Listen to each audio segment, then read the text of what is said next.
shift our focus to the security of the person. And we are talking Amendments 2, 3, and 4 of the Bill of Rights.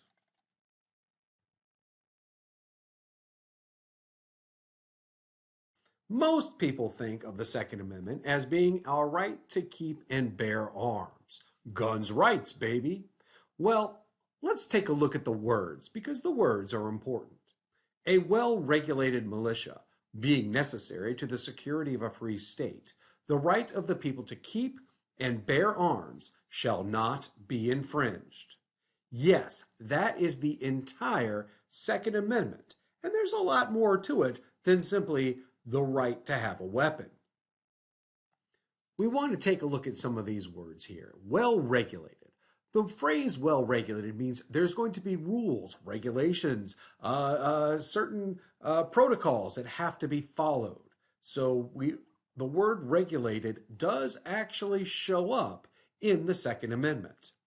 A militia is a citizen army. It is a voluntary citizen army that is ready to come together in case of an emergency. A free state. A lot of people interpret this as being the free state of Virginia or Florida or Texas or Wyoming. The reality, the word state actually refers to a nation, a country, an independent political unit in the world. And so really what we're talking about here is the security of the nation is what's being important. If we take a look at this phrase, the right to keep and bear arms, keep and bear arms, we are talking about weapons. Now, they were very careful. They did not define exactly what the arms were, what those weapons were supposed to be, but they were supposed to be well regulated. But when we're talking about shall not be infringed, we are talking about Congress not infringing on these. Our militias are going to be regulated by state laws. And so the Second Amendment was primarily targeted at the national government saying, hey, we're not going to make rules about your state militia because that's what's very, very important. However, you are going to have a militia. It needs to be well regulated.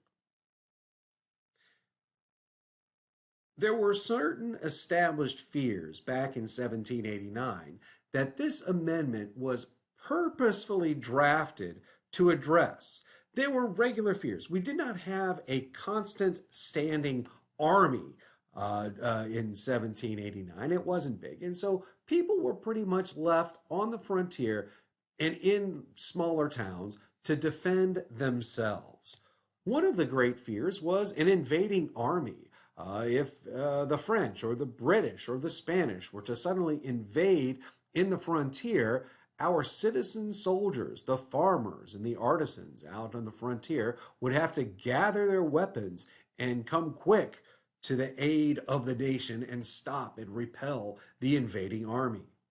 Another regular fear was that of Indian attacks. Yes, the threat of our American Indians on the frontier was very, very real. For some reason, they didn't like all these white people settling in their lands. And so the fear of Indian attacks could have been quelled by the ability to raise up a quick militia and counter any of these attacks out on the frontier.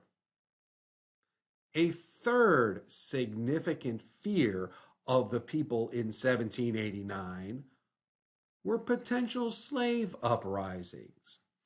Many folks, especially in the South, demanded that they be allowed to have weapons on hand so that they could stand up and protect themselves from the people that they were enslaving. So these were the three basic fears that prompted the Second Amendment back in 1789. Today, the debate has changed. We are no longer debating an uprising of the enslaved people. We are no longer concerned with the potential for a foreign government, for a foreign military to attack us. And we certainly are not worried about American Indians rising up and attacking us. Rather, instead, we have changed the Second Amendment to simply be our right to keep and bear arms. But what does that right entail? Some people argue that the Second Amendment guarantees our rights to self-protection, not from the Indians or the enslaved or an invading army, but our protection from other citizens. Perhaps that we argue for our rights to hunt and to shoot for sport. And then there are those who are still fearful of the government. On the other side, there are many people who are now demanding gun control. With the rise of mass shootings and violent crimes, regulation seems to be what some people argue is the answer. Some guns are simply unnecessary to the gun control people. Do we need a clip that holds 30 rounds? Do we need a military grade rifle that can rip through an armored car? Do we need a rapid fire weapon that we can wipe out an entire crowd? So the gun control advocates are basically referring to the first part of the Second Amendment when they say a well-regulated militia, that this militia needs to be regulated. Whereas the pro-gun lobbyists say, nope, the right to keep and bear arms shall not be infringed or limited. This debate will continue to rage in the United States for a very long time, and ultimately it will be up to the Supreme Court to decide what the outcome is going to be.